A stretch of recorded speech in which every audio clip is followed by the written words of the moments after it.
Chapter 27, Ruin and Resurrection. Come, let us return to the Lord. He has torn us to pieces, but he will heal us. He has injured us, but he will bind up our wounds. Hosea 6 verse 1. Dawn came gray and cold. The light arrived reluctantly, filtered through a blanket of low clouds that pressed against the windows. The kind of dawn that carried no promises, only quiet acknowledgement that another day had come, whether they were ready for it or not. Ruthie shifted in the armchair, her neck stiff and her back aching. One foot had fallen asleep, tingling now with pins and needles. Her eyes fluttered open, gritty with exhaustion. For a moment she forgot where she was. Then the chill in the room and the lump in her throat reminded her. James stirred in the opposite chair, one hand tucked beneath his chin, the other still resting on the armrest where he'd last reached toward Naomi in the night. His boots sat heavily on the floor, knees spread, posture slouched by hours of uneasy half-sleep. A blanket had slipped halfway down his chest. Bear lay between them, chin on his paws, watching the door with quiet vigilance. The room still smelled faintly of salt and sweat and sorrow. The air was dry as if the grief had soaked up all the moisture. Naomi hadn't moved much since she passed out. She lay curled on the couch like a wounded animal, flannel pulled high over her shoulders, hair tangled across her face. Her breaths came soft and steady, too steady, like her body had decided to shut down completely in order to survive the night. The hours had passed in fragments, moments blurred together. Ruthie couldn't remember when the kettle had last boiled, or whether she'd cried again, or only thought about it. Outside, the world was waking, but inside the house, everything still felt suspended, held in that strange space between collapse and recovery. Ruthie rubbed her arms, pulling the oversized cardigan tighter around her. She glanced at James, who had cracked one eye open and was now watching Naomi, his face unreadable. She's still out, Ruthie whispered, voice hoarse. James nodded. Probably for the best. Neither of them said what they were thinking, that when she woke, the pain would come rushing back. That sometimes, sleep was the only kindness trauma allowed. Ruthie stood slowly, stretching the ache from her back, then reached to gently adjust the blanket over Naomi's shoulder. She didn't stir. James then moved to the kitchen, fingers fumbling for the kettle while Ruthie went and slid some bread into the toaster. Then came the sound, a soft, guttural groan. Naomi stirred, blinking against the morning light. Her face was a shadow of itself, pale, sallow, bruised beneath the eyes. Every movement looked like it hurt. She sat up slowly, one hand bracing her forehead, the other trembling as she reached for the edge of the table. Ruthie wordlessly slid a mug of coffee toward her, the steam rising between them. They sat in stillness. No one rushed to fill it. Then, in a voice dry and cracked from dehydration and shame, Naomi spoke. I'm so sorry. Her gaze didn't lift from the table. I'm sorry you had to see me like that. I really thought I had it under control. Her voice broke. That was my first mistake. Ruthie reached for her hand, cool, unsteady, and squeezed. I'm sorry too. She whispered. I'm sorry I brought all this here. That it hit you so hard No, Naomi cut in, shaking her head, voice firmer now despite the quiver. no one makes you drink. That's not how addiction works. I've lived with this demon long enough to know better. I picked up the bottle. That was me. My choice. Tears shimmered at the corners of her eyes, but she didn't blink them away. I can only imagine what you must both think of me. Ruthie's voice softened. You're Naomi, the kindest, wisest woman I've ever met. Her voice cracked. And I love you. James leaned forward, rubbing a hand down his tired face. Come on, mate. We've been through too much together. You've held me up when I had nothing left. This isn't about judgment. You're human. We all fall. What matters is that we get back up.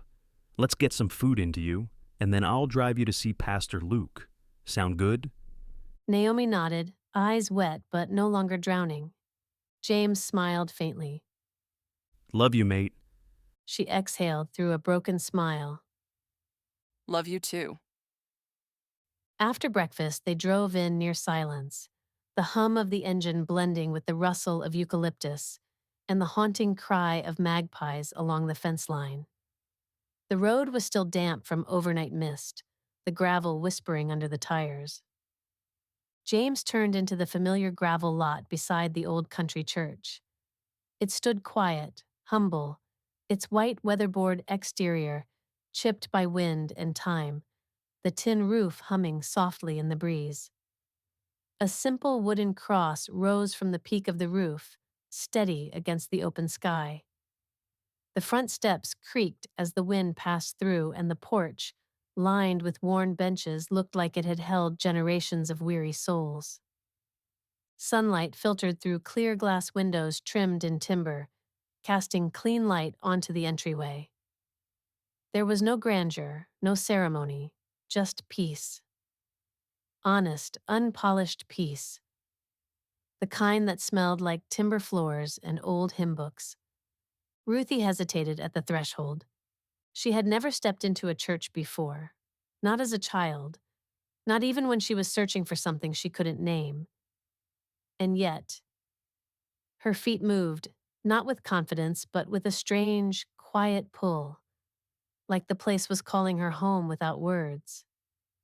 The scent met her first, aged timber warmed by the sun, faint traces of brewed coffee from a distant pot, and something older still. Maybe hope, maybe heartache. It lingered in the air like memory. Worn floorboards creaked beneath her steps, echoing with the weight of years. The pews weren't grand, just simple timber, polished smooth by decades of sitting, kneeling, weeping. She followed James and Nomi down a narrow side hallway. The office door stood open. Pastor Luke rose from behind a desk, crowded with open Bibles, yellowing sermon notes, and a mug that read, "Grace upon Grace." He was tall, broad-shouldered, with the kind of eyes that had cried with people in hospital rooms and held hands at gravesides. James. He greeted warmly. And Naomi, it's good to see you. Then he turned to Ruthie and smiled. Not the way strangers smile, but like he'd already prayed for her, without knowing her name. And you must be Ruthie. I've heard such beautiful things. Welcome. Ruthie flushed, caught off guard by his sincerity. Thank you. It's good to meet you. He motioned to a small circle of armchairs. Come, sit. Pastor Luke turned to Naomi, his tone shifting, softer, more reverent. I heard it's been a heavy few days. Naomi gave a fragile nod. I failed. She whispered. I let everyone down, and worse, I let God down. Her hands twisted in her lap, ashamed. Pastor Luke leaned forward, elbows resting on his knees, voice thick with grace. Oh, Naomi, you know that's not true. She looked up, her expression hollow and aching. God's love doesn't flinch. He said. It's not shaken by our failure. It doesn't withdraw when we fall apart. He paused, letting the weight of it settle. He knows how broken we are. And he still chose the cross. He still chose you. Not when you're perfect. Not when you've cleaned yourself up. Right here, in the ruin. Naomi wept silently. You haven't shocked him. He said, voice cracking slightly. You haven't disappointed him. You're his daughter. And nothing can separate you from that love. Ruthie sat still, barely breathing, the words soaked into places she hadn't let anyone touch. Pastor Luke leaned back, gentle and sure. You're not a failure, Naomi. You're a testimony waiting to bloom. Naomi broke, but it wasn't collapse. It was release. James lowered his head. Ruthie reached for Naomi's hand. And then Pastor Luke began to pray. Not in thunder, not in polished cadence, but in something raw and real. The prayer trailed into silence, thick with something holy. Not the kind that needed incense or stained glass. Just presence. Undeniable and tender. No one rushed to speak. Even the creak of the old walls seemed to hush, as though the church itself was listening. Naomi sat crumpled but lighter, her tears still falling, but no longer from shame. Ruthie could feel her hand pulsing with life, not despair. Pastor Luke didn't fill the quiet. He let it stretch, gentle, unhurried, like someone who understood that healing didn't grow in noise. When Naomi finally lifted her head, her voice was barely a rasp. I don't even know where to start. You don't have to. He said gently. Not all at once. And then he waited again. No urgency, no expectation, just presence. After another long pause, he took out his small notebook and flipped it open, the pages soft with use. I've booked some one-on-one sessions for you, Naomi. He said, voice low and warm. Over the next couple of days, if you feel ready. Nothing formal, just space to talk, cry, breathe. We'll take it slow. Naomi gave a small nod. Tired, but real. It was the first decision she'd made all day. Okay. She said. Luke smiled, soft and understanding. Okay. And with that, the silence settled again, but this time it felt lighter. The days that followed moved like healing, slow, uncertain, sacred. Naomi stayed on the farm, wrapped in the rhythm of earth and sky. The stillness helped. Pastor Luke visited each morning, sometimes with a Bible, sometimes just to sit. Every evening, Margaret and Neil appeared with food, roast veggies, warm broth, lentil pies, and bread that smelled like safety. Naomi cried, slept, sat in silence, and slowly laughed again. On the fourth morning, she stepped onto the porch, coffee in hand, and said, I think I need to go back. Ruthie looked up. James paused mid-task. Naomi didn't waver. I need to return to the bookshop, to my own space, my life. James studied her. Are you sure? Naomi nodded. I'm not leaving empty. I'm leaving held. Held by prayer, by grace, by you two. She looked at each of them. Her voice trembled, but her footing didn't. I needed a place to fall, and you gave me one. I won't forget that. Ruthie reached for her hand. You're braver than you think. Naomi smiled, blinking against the morning light.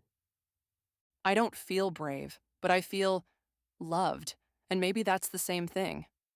They stood in the golden hush of morning, the paddocks stretching wide before them, the wind stirring gently through the gum trees. And life, impossibly, began again. Thank you for listening to this chapter of Healing on the Land. If this story has touched your heart, I'd love for you to come join me for the next chapter. You can find it here on this channel. If you'd like to support more Christian storytelling, you can purchase the full book or make a donation using the link in the description.